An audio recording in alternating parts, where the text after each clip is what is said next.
What's going on, everybody? D. Allen Ricks coming to you live with another video. I got another video for y'all, and we're gonna talk about Errol Spence. And I don't know what I'm gonna title this video. Is it how he can surpass Floyd Mayweather, or will he surpass Floyd Mayweather? The fights, the step up that Errol Spence is facing, like early in his career, these are big step ups. Kell Brook, like the fact that he's facing these guys early in his career says a lot about who he is and who he could be. If he faced a Danny Garcia next or a Sean Porter next, they go right into a Keith Thurman fight and destroy all of them. This guy is nothing to be. This guy is nothing to be played with. Period.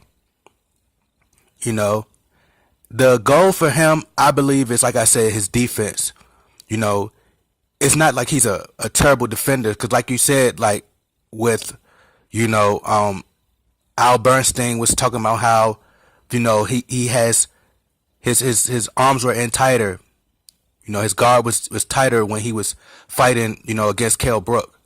His defense was way sharper. I think the main thing is the reflexes. Dodging punches. Maybe he has to go back to the old school way where, what they told you, like what they told me when I was, getting into boxing, use the broom. How somebody poking the broom at you and you ducking the punches from the broom. They're going fast, going slow. I remember my coach when I was training one time, he was pretty much like trying to train me to keep my guard up. So what he'd do is he'd smack me in the face.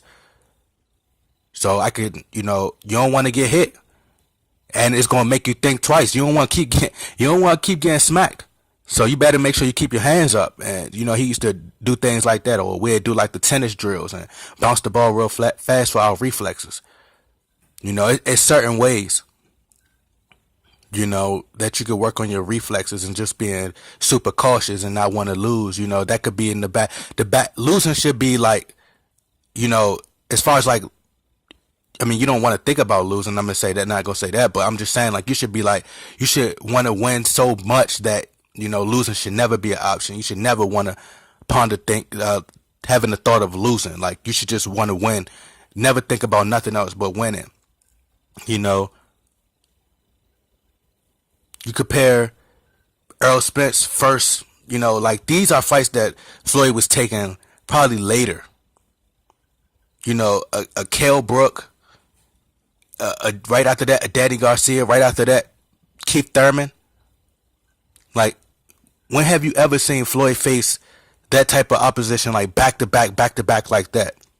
You get what I'm saying? So I'm not going to sit up here and say, oh, he's better than Floyd and blah, blah, blah. But he has the chance to be better than Floyd because of the simple fact that boxing evolves. Floyd was, he followed the blueprint of the greats who came before him. So, of course, Errol Spence is going to be better than him because Floyd Mayweather took from the guys who came before him and he surpassed them. And in order for Errol Spence to do that, he has to study all the fighters that came before him and pick up where Floyd Mayweather left off at. That's just my opinion. He agreed with pretty much everything that I said as far as like, I gave him a B-, which is crazy. I never even seen, his post-fight interview, like I said, and he already gave himself a B-. So clearly I know a little bit of something, and he listens. That's the one thing about Floyd Mayweather. Floyd Mayweather, clearly my favorite fighter of all time. I grew up liking Muhammad Ali, Sugar Ray Robinson. I studied all those guys too. Sugar Ray Leonard, But I think that Errol Spence should master defense. You can't beat fighters up all your life. You can't beat fighters all your life. You can't just use your power against people your whole fight. I think defense, and I think just knowing when to get the knockout. Box, defense, knock them out. And get out when you can. It's like the drug game. A lot of people can't get out because, they fall in love with it. with a pretty much, let's say the Keith Thurman fight. Let's say Errol Spence is fighting Keith Thurman. And sometimes when you think with your heart instead of your mind, it could draw you in. You know, Floyd could have lost that not Diego Corrales, he could have lost that DeMarco Corley fight. Because he was fighting with his heart. And you seen Roger Mayweather was like, don't be stupid. That zero could carry you a long way. You seen that O carry Floyd Mayweather a long way in the sport. Roger Mayweather says, don't be stupid and engage with him. Be smart. You know, you're a 10 times better fighter than DeMarcus Corley. Don't be stupid. Use your defense. Don't engage with him. You seen what happened when Zab Judah started using his heart in the Floyd Mayweather fight? He was using his heart. He was fighting in the beginning, the first 3 rounds. He was fighting a smart fight. He was doing good. But he started to use his heart, started to use his emotions. Floyd found something that he could use to take away from him. Once he took that away from him, he started to get mentally frustrated. Floyd capitalized off of it and destroyed him. You know, so the key for Errol Spence is to not engage and use his heart. You know, you gotta be smart, use your mind. It's a thinking man's game. It's chess. You know, and this point in his career, you know, your idols might become rivals. Because if Floyd see that you're doing something great and possibly could surpass that, because of course he wants Errol Spence under the umbrella. You know, I'm almost sure of that. You know, idols will become rivals, and people are going to be, or he's going to become the forgotten, and Errol Spence is going to be the guy. You know, I mean, it's going to be some hate, some little animosity there, but that's a part of it. You know, and I'm still a fan, but Errol Spence, it comes time where it's time to move on, and the next guy comes along, and you give that guy his just due and his praise. You got to do it. You know, Errol Spence is that guy. I'm going to always have Floyd Mayweather as my favorite fighter of all time. But Errol Spence, he's the only person right now that I could say that has a chance to surpass that. You know, I just think that he has to sharpen up on his defense in terms of like reflexes. Other than that, the guy, he does everything. As far as like the Kell Brook fight, you know, Kell Brook is great at, you know, counterpunching and moving around. He's not that good on the inside. That's why he ties up. Errol Spence is just, he does everything. That's why I say he should have stuck to his original game plan of just being himself. Like, he shouldn't even have to study film. He should just go in there and use his game, but also don't use the Sean Porter. You know, if you've seen him fight Sean Porter, don't even use the Sean Porter tactics and use Sean Porter game plan. Use your game plan. Make them adjust to you. You just go along on the fly. You just get in there, fight your opponent.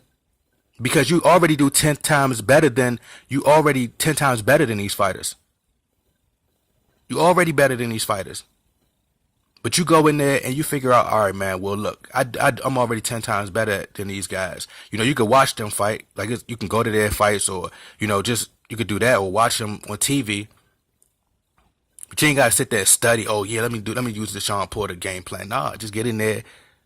And I think, you know, this is my personal opinion, just get in there and do what you do. Because when you see him, when he got to the later rounds, the 8th or 9th round, and he went to the Errol Spence style, made him look foolish. Made Kell Brook look foolish. Because he already does things, everything that Kell Brook is a good fighter. But Errol Spence is, everything that Errol Spence does, that Kell Brook could do, Errol Spence does greater than them. And that go for any fighter. He just has to just to be like, all right, I ain't going to engage. You know, just take it to the next level. Also, outside the ring, you know, be able to sell himself, market himself, you know, put videos on World Star. You know, him talking about knocking out Floyd Mayweather or knocking out Adrian Broner and sparring. That needs to get to World Star. Find a way to get that on World Star. Get people talking about it. You know, people going to know who he is, but it's about being a superstar, a mega star. That's what you want. Strive for the best. You know, but also just be a superstar, but also be level-headed and being able to still touch the people. You know, that's what I think. You know, Floyd Mayweather was great, but his problem was just not connecting with the people. I mean, he was great at, selling himself, and that's why I praise him for that, because the villain role takes you a long way. But just imagine him being a megastar, but also being, likable. Still having the Floyd Mayweather, he was a villain, but just imagine not being a villain, but also being able to have people crave, just gravitate to you. Find a way to get on World Star talking about knocking out Adrian Broner and sparring, Black and Floyd Mayweather iron sparring, talking about certain different issues in life, social issues, the problems we going through, and like that's what Muhammad Ali did. And we need that, especially now with this generation, the just be outspoken about a lot of things. All the social issues, the entertainers exposing some stuff, they're going to gravitate to you. It's not just inside the ring, outside the ring. Investing and doing other things. I think that Errol Spence is the next great fighter. He just has to continue to just do what he's doing and win, but also just master the defense. And he could be better than Floyd Mayweather, I believe. I just think that he could take it to the next level. Keep listening to Derek James and and study. It's like studying for a test. You got to master it. Floyd mastered the art of boxing. And I think that Errol Spence has to master the same thing. He's likable. Got the luck. Got the charisma, could talk. Even watching that Sway interview, how he was, you talking with his, had the swag. Errol Spence is a great fighter. Like I said, I already picked him to dominate Keith Thurman. I just think that he has to not use his heart, because at times you could tell he was using his heart in a Kell Brook fight. He was getting hit with some shots as well. I mean, it came from being having that 9-month layoff, but you could tell he was using his heart as well and engaging, I mean, he was trying to prove to people that he could take a punch, but you don't have to prove that. Now you don't have to prove that anymore. You already proved it. Move on, But that's just my take on it. I think that he can surpass Floyd Mayweather. He just take it fight by fight, and also don't, you got to know when to not listen to the fans as well. You got to know when not to listen to the fans. Because if they telling you that, you need to go all the way up and fight Andre Ward, or, get bigger to go fight a heavyweight, Deontay Wilder. All right, now see, you got to stop listening to the fans then. You got to listen to the fans that want to tell you, that want to see you do good. Like me, I'm going to critique you. I'm the type of person, I'm going to tell you what you need to hear and not what you want to hear. So, just study the fighters, all the fighters that came before you, not just Floyd Mayweather, not just, Sugar Ray Robinson, Sugar Ray Leonard. Take a piece from out of all of them and incorporate it in your style. Sell yourself, market yourself. Find different ways. Get a marketing team. You need all of that. Everything plays a major key. But that's just my opinion and my take on it. Y'all let me know what y'all think. Get in the comment box. I'm out.